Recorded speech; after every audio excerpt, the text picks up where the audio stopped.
কৃষ্ণের পুত্রের নাম শাম্ব। শাম্ব একদিন বন্ধুদের সাথে মহিলার সাজে সেজে একজন সাধুকে জিজ্ঞেস করে বলল, আমাকে দেখে একটু বলুন না, আমার পেটে পুত্র না কন্যা সন্তান আছে?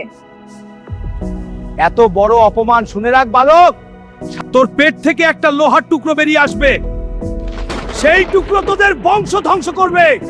এরপর সত্যি শাম্বের পেট থেকে একটা লোহার টুকরো বেরিয়ে এলো। কৃষ্ণের পিতা আদেশ করে লোহার টুকরোটাকে নষ্ট করতে বলল। ঘষে ঘষে টুকরোটা যখন ছোট্ট হয়ে গেল, তখন সেটাকে জলে ফেলে দিল।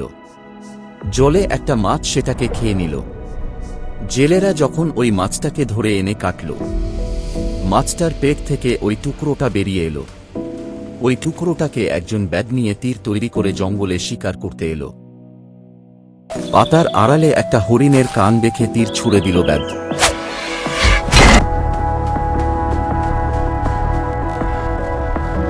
ব্যাগ দৌড়ে গিয়ে দেখল তীরটা লেগেছে কৃষ্ণের পায়ে। আমাকে ক্ষমা করুন প্রভু, আমি আপনাকে চিনতে পারিনি।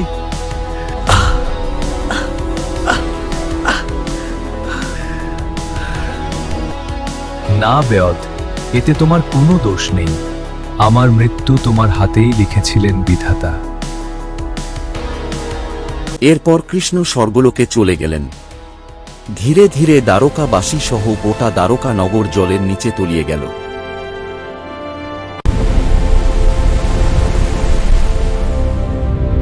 যুগ যুগ ধরে কিংবদন্তি শহর দ্বারকা গভীর নীল সমুদ্রে ঘুমিয়ে আছে।